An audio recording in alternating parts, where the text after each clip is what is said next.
What's up, everyone? Welcome to episode number 394 of the Action Movie Guys podcast. I'm your host, Nate, and my co-host is Alex Figueroa. And on this episode, Alex and I are continuing down our Sword and Sandals month episodes. These are old Roman, Greek, whatever other ones that they always fight in sandals and skirts and things like that. Swords, no guns. There's no guns in these movies. And usually there's some good-looking guys, shredded. This week, we're doing a movie from 2011 that I know a lot of people have never heard of or seen. It's a little movie called The Eagle, directed by Kevin MacDonald, who, by the way, has done some other really good movies, but never action movies. He did The Last King of Scotland. He did State of Play, which are really good dramas. This was his first kind of foray into this style of movie. Now, Alex, are you one of these people who had never heard of or seen this movie prior to this viewing? Yes, I am one of those people. I never heard of it.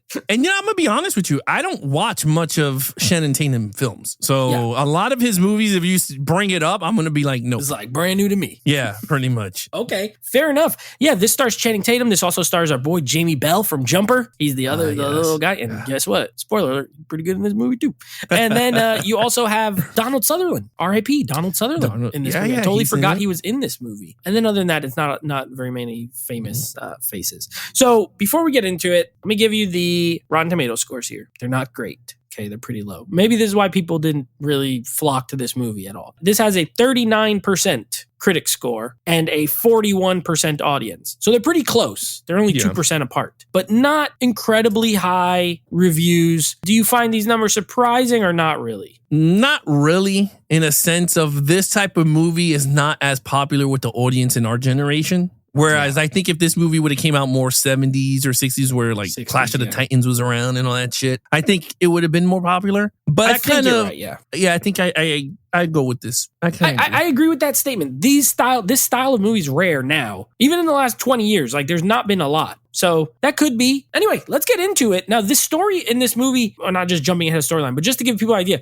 this is very similar to the movie we did 2 weeks ago called Centurion, in that it has like a lot of, it's in Britain. It has those kind of like native Britain people who paint themselves. It has the Golden Eagle, which was in that movie. We follow a Roman soldier. That's kind of why I paired these, did these movies the way I did. I went Roman, Greek when I set up. So let's talk about our lead character. He is, of course, played by Channing Tatum. This was an early lead role for him. Like, he was in Step Up, but he wasn't doing like a ton of, kind of big lead movies. He's playing a guy named Marcus. It's like Marcus Flavius something or the other. And then Jamie Bell as like a cohort. Yeah. So what did you think? You could tell this is his earlier work. He's not a good Roman. And it's weird because he talks English. American like Romans English. Have like an accent. Yeah. Like, you know what? And I'll say this. The difference between Michael Fassbender and him, and they both played Romans. Michael Fassbender had an accent. Yeah. It wasn't English. It was just like, he had like this, a thicker... It just had I don't know what to say. I don't know what the name of their language is, but he had an accent. I felt like, okay, he's native, to the people. Channing Tatum sounded like himself playing this character. And it was weird because there was a lot of scenes that he was using lingo that we use now. And I'm like, wait a minute, aren't you Roman? Like when he goes at the end of the film, when he looks at Jamie Bell and he goes, you pick the next destination, man. Or, dude, or whatever. I was like, when the hell does Roman use those languages? That's like saying, what's up, dog?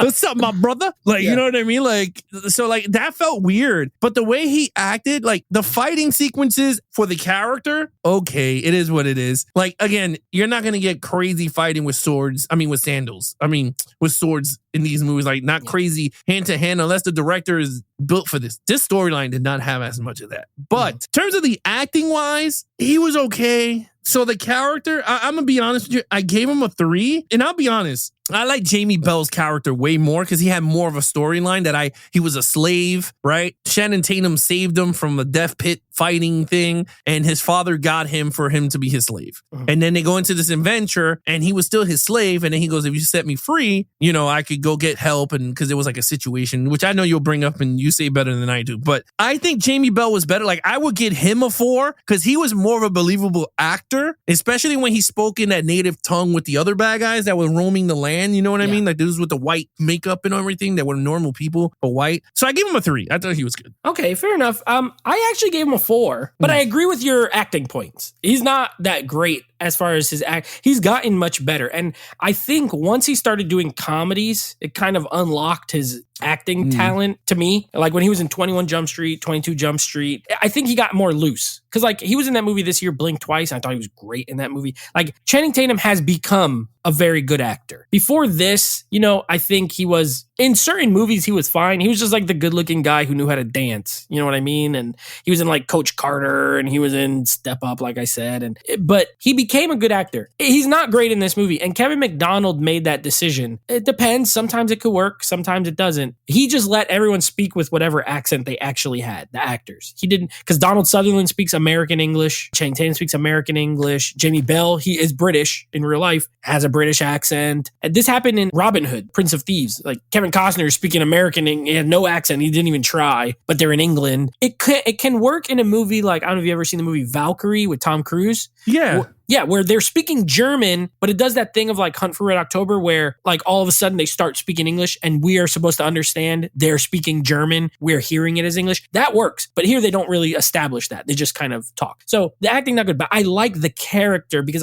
I did like his arc. He is young. His dad went missing. His dad is kind of a guy who's looked at like, this guy's a failure. He led all these 5,000 troops. They disappeared. He lost this golden eagle, which is like a big thing for the Roman soldiers. He takes over this fort. He ends up saving a lot of lives, but gets injured in the process. So they discharge him. They're like, you know what? You're no good. You got a jacked up leg. He decides to go back out because he's discharged. He's like, I'm going to go get the eagle to redeem myself and to redeem my father's name. That's a good arc. I liked it. I really enjoyed it. And I agree with you. I think Jamie Bell, not only is he the better actor, he also had a great arc of I'm a slave. They form a genuine friendship. I like the kind of, you know, is he going to turn on him where he's like, now you're my slave. I like that whole thing. There's been other movies that do it, but I thought they did it pretty good here. So I like the dynamic. So I ended up giving it a 4. But the acting from Tatum, I agree, it's pretty weak overall.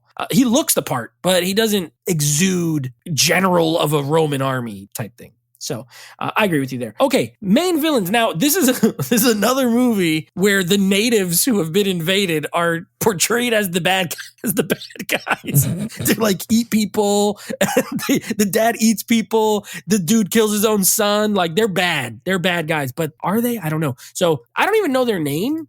I don't know the tribe's name or anything like that. I forget what it was. Inns? Yeah. That was Jamie Bell's character. He was a Briton. That was Jamie Bell. And these actors, I don't know who played that guy, so I can't find the name. But anyway, the bald guy who has white paint. I guess he was like the white the paint main clan. Guy. Yeah, white paint guy. I gave them a 4. Ooh, okay. And this is why I gave them a 4. One, they ran after these guys for days. And I was like, okay, cool, whatever. To me, that part of the film, I was just like far-fetched because I was just like, there's no way they're going to catch up running while they had horses. But it is what it is. They were tracking them. They knew their land. They knew shortcuts here and there. So I said, I'm going to go with it. So with that said, they were pretty good. Dude killed his own son because he betrayed everybody. He slit his throat. And I said, that is some dirty ass shit. But loved it. I was like, cool. They had the eagle. Jamie Bell's character kind of knew it. Did a friendship with them, which I was like, okay, that's pretty cool. He used Marcus as a prop, which he didn't know. He thought he betrayed him. And he was like, yeah, he's my slave. And he slapped him up. And I was like, that's pretty cool. At the end, he was like, bro, he was like, we got to get out of here. He was like, I'm not going to betray. He's like, are you sure? He's like, come on, man. I was just kidding. Yeah. Yeah. So like, that's pretty cool. In terms of the bad guys, there's not much to them. You just know they're native to their land. These guys are crossing their land. The fact that he's a Roman is what got him caught in the first place. So there's not much dynamic there. Like this movie is so freaking weird. Like compared to Centurion and the other ones that we've seen, like honestly, it's an arty-farty movie. To me, it's an arty-farty type of film. Like it goes from fighting in the beginning and it just slow paced from there on. Once he gets hurt and they start going into the adventure looking for this golden eagle, slow paced arty film. It reminded me of the Ridley Scott movie with Adam Driver and Matt Damon. Oh, I love that movie. The Last Duel? Yes. It reminded me, like, I'm not saying it's a bad movie, but like that movie more leans into the drama more than action. Yeah. So this one had that type of feel to it. Yeah. I was like, oh my God, but not more stylized, like weird arts, like very arts. Like the guy was trying to do some art thing. And I was just like, oh man. But like I said, in terms of the villain, I gave him a 4. I thought they were good. makes sense Agreed. because, like I said, this guy directed not these type of movies prior. Yeah. So it's not that surprising. Okay, main villains. Yeah, I gave him a 3. So we flip-flopped here on lead and villain. But Yeah. I 1 minus point because, again, I don't even remember their names. Like, if I don't even know your name or remember what it is, that minus for me. I do like that part, like you said, where they're running after them. And then Jimmy Bell's character is like, yeah, have you seen these guys run? Like, because Channing Tatum says, he's like, oh, they're just running. They don't have horses. He's like, yeah, but have you ever seen them run? They're like, they're not going to stop. They probably take no breaks. Again, it's tough for me because they are people they are the natives. They are the ones who live there. And we're meant to root for these Roman soldiers. Oh, by the way, I forgot. Mark Strong shows up in this movie out of nowhere with long hair, who's a good actor. And then you get them, you do get the fight where all those people who went missing and kind of just started living with the natives show up and help them, fight against these guys. But you get that main fight. And other than that, these bad guys kind of just like, he smacks him. He almost kills him for looking at his sister. Killing his son almost made me get to the 4. Because that is a villain move. First of all, he slaps the crap out of him when he finds out that he knew they left and he didn't wake him up. And then afterward, he brings him out to the water. I thought it was going to be a hostage situation, He's like, you better drop your weapons or I'm going to kill this kid. Nope, he just kills him. He's like, this is a traitor. It almost got me there, but I'll stick with a 3 only because they were just nameless. I'm not crazy with like nameless villains who I don't really know. They looked cool though. I did like the look of them. All right, action scenes. Okay, so I found while you were saying your stuff about the villains, which I agree with, this movie is a sequel to Centurion. What? Yes, that's why I was like, wait a minute. That's why I was like, when you were saying your stuff, I was like, what? So this movie, I'm gonna read it right here. It says The Eagle is effectively a sequel to the film Centurion, written and directed by Neil Marshall, because Channing Tatum's character in The Eagle is Marcus Flavius something. Aqualia, the son of Titus Flickerus of whatever, right?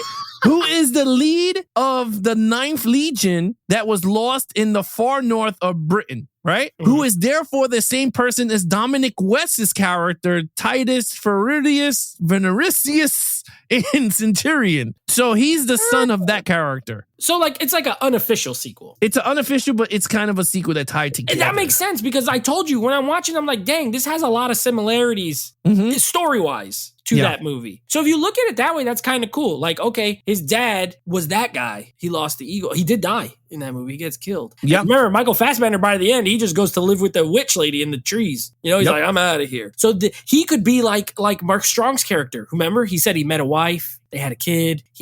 Hey, that's kind of cool. It doesn't change my thoughts, but it's kind of cool. So that's a little tidbit. Yeah. All right, so the action sequences in this movie, there ain't no much action in this. The ending battle, I thought was really cool. It was like 30,000 of these natives versus 10 people, and they came up on top, which was kind of weird to say, but that's movie magic. You know what I mean? That's like William Wallace versus 500,000 people, and William Wallace comes out winning. You're like, okay, and what?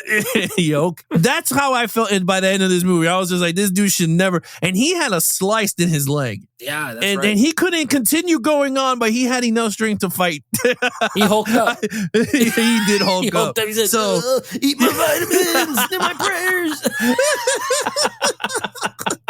Or he Ultimate Warrior shook the ropes. I gave it a 3. Yeah. I gave it a 3. I thought the beginning battle was pretty good with Channing Tatum in full strength, and you see how he got hurt. And then the ending throughout the middle is just a chase scene and more character development. Now knowing that this is a sequel, a light sequel to that Centurion film, it didn't do as much because Centurion, I think, had better action sequences with Neil Marshall. But with that, I gave it a 3. Did you watch the PG-13 or the unrated for this? Unrated. Okay. So apparently this, I also watched the unrated. It's the same exact length as the PG-13. They just added in like when that guy gets his head chopped off, you could see he's get his head chopped off. And the dead bodies hanging. Yeah. There's like a little bit more of violence. Gore. But but not any additional scenes. Okay. I agree with you. I gave it a 3. I think it has 2 good battle scenes. The movie, no matter what, and this kind of goes overall, but it's shot very well. It's made from a director who knows how to direct a movie. Now, is he an action director? No. But are these action scenes like comprehensible? Yes.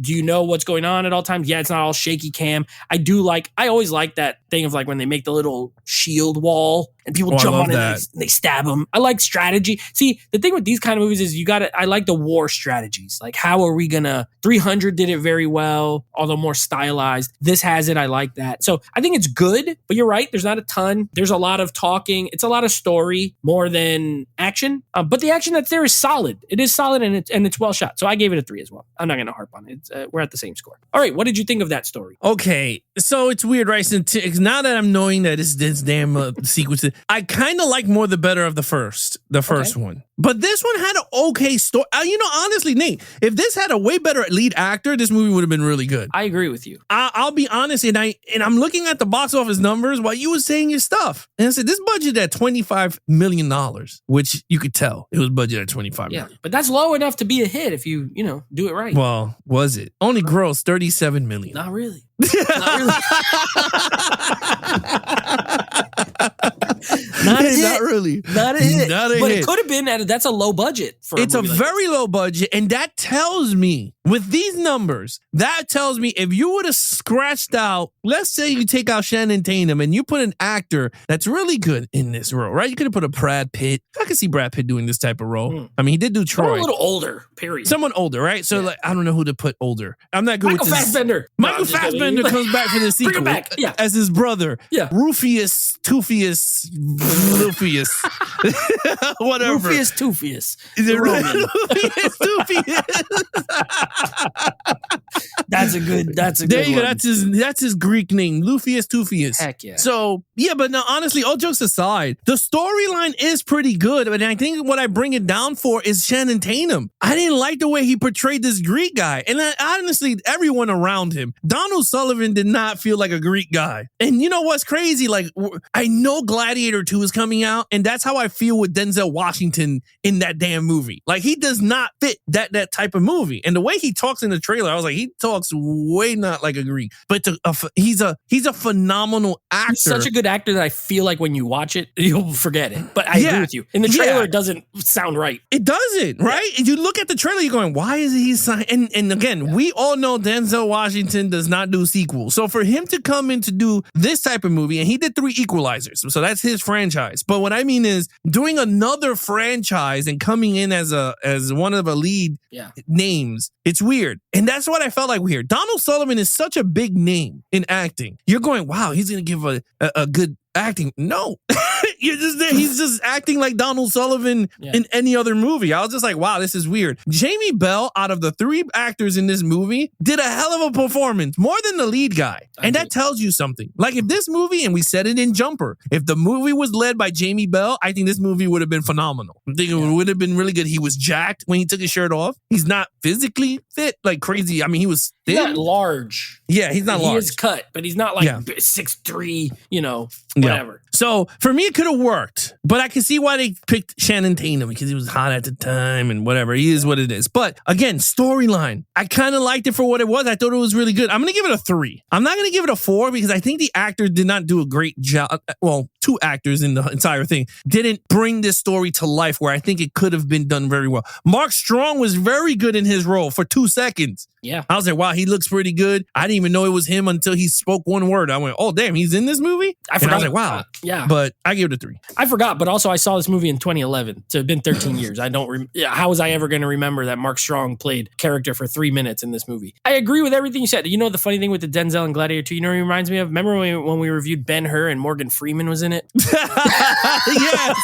As the Jamaican That's what it reminds me owner. of. Hey, like Morgan Freeman, great actor. Do I buy him as a horse guy in ancient Rome? I don't know. But you know what? When you're watching, you're like, whatever. Anyway, I agree with everything you said. Again, I have a 3 as well. I think it's a good story hampered by miscast lead. Again, I like Channing Tatum now in 2024. I can't say the same for 2011 Channing Tatum. You know what I mean? There's a reason why he used to be considered kind of a joke. All the girls loved him, but every guy was like, this guy sucks. And now it's kind of flipped where it's like, everybody kind of likes Channing Tatum. He's worked on his craft. He's gotten better. They should have got someone else at this time in 2011. Jamie Bell steals the movie. He's great in it. He has a great performance. He has a great character. But again, I like the storyline. I like the storyline of the lead. I like the quest. It's the quest movie, right? They're going out. They got to go get this thing. It's out there. It's a buddy movie. It's a quest movie. It's a road movie. And I liked it, but I didn't love it. I gave it a 3. I think it was a good story. Not an amazing story, but solid. Okay, what is your overall score for the film? So,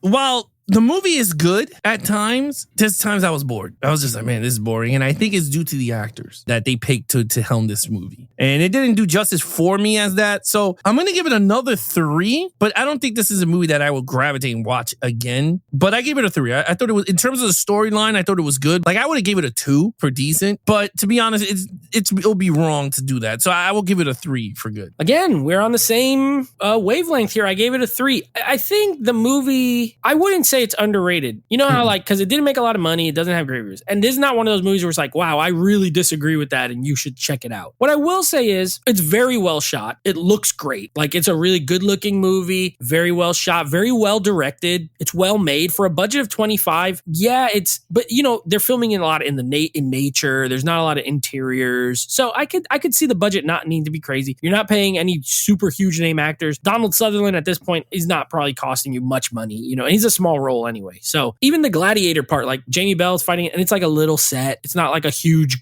they're not in Rome, they're in England somewhere. So it's well made for the budget it has. It has a miscast lead, which hurts it. This is an action podcast. It doesn't have a ton of action. You know, so as an action movie, I don't think it's amazing. As a drama, I think it's fine. You know, like, it's a good film, but that's why I don't agree necessarily with the super low Rotten Tomato scores, because I don't think it's a bad movie, but I think it just has some missed opportunities. So overall, I gave it a 3. As well, I think we might have the same total points. What's your total? 16. That's what I have. We just flip-flopped on the lead and the villain. So yeah. 16 out of 25 for the both of us. A decent movie for Sword and Sandals. And I was trying to pick stuff, you know, like, because there's Sword and Sandals movies that we've done, like 300. We did the 300 movies already, and there's other ones that are part of franchises, like the Clash of the Titans movie. So I didn't pick those. So I could have picked something really old, like Spartacus or something like that, but I didn't want to go too old. We already did Gladiator, so it's tough finding these movies. I'm glad we're doing them. This wasn't a great one. Now, Alex, as far as what we got coming up, new franchise, The Batman movies by Christopher Nolan. We're doing some Batman Begins, Little Dark Knight Rises. Very excited. Now, wrapping up Sword and Sandals, this is a big one in the genre. This is a big budget spectacle. Wolfgang Peterson directing, big stars, a little movie called Troy. I'm assuming you've seen Troy before, correct? Yeah, I've seen that one. Okay. Does Angelina love this movie? Doesn't she like these kind of movies? She hates this movie? She doesn't like this one. Ooh. She said it was way too long. We gotta do the director's cut. Watch it, we gotta do the director's cut. That's like the 8-hour cut? It's like 17 hours. No, I think the director's cut is, I want to say 3. It's like 3 hours. The regular version's 2 hours and 43 from what I remember. So I think it's a little longer. We'll do the director's cut. We'll do the director's cut. I already told our special guest coming, director's cut. So he'll be renting it. But anyway, Troy, this is like Brad Pitt, Orlando Bloom, Eric Bana, Peter O'Toole, one of the most famous actors of all time. So I have not seen this movie in a very long time for that reason. Yeah. Pretty long. Unless we're doing it for a show, I rarely just like pop in 3-hour movies. But I'm looking forward to it. But this is a big one. This is not the Eagle. This is the other end of the spectrum, the non-$25 million budget ones. So, and then that'll wrap up our Sword and Sandal month. And then I will be telling you what we're doing for the theme next week. Oh, well. If you guys want to know what happens, you got to listen to it next week. Exactly. But with that said, you guys want to follow us in our social media accounts, please follow Nate over on Instagram at Netflix Reviews. Check out the podcast with him and his friends called Netflix Movie Reviews. Anything A&G Podcast. You guys can follow us on YouTube on our channel, which is the Action Movie Guys Podcast YouTube channel. You guys could listen to it. We're not on there physically, but all you do is listen to it. And you can listen to the podcast where you're working. From there, or YouTube Music, we have the podcast there also. So with that said, you guys can now follow Geeks and Flicks on TikTok. It's Geeks letter N Flicks. We do mini reviews there. We do mini reviews of whatever I watch. Nate's out of the theater reviews in 1 minute, the ones that he does not do in full length versions. But other than that, he is your host, Nate from Netflix Reviews. I'm his co-host, Alex Figueroa. Be awesome to each other and geek out.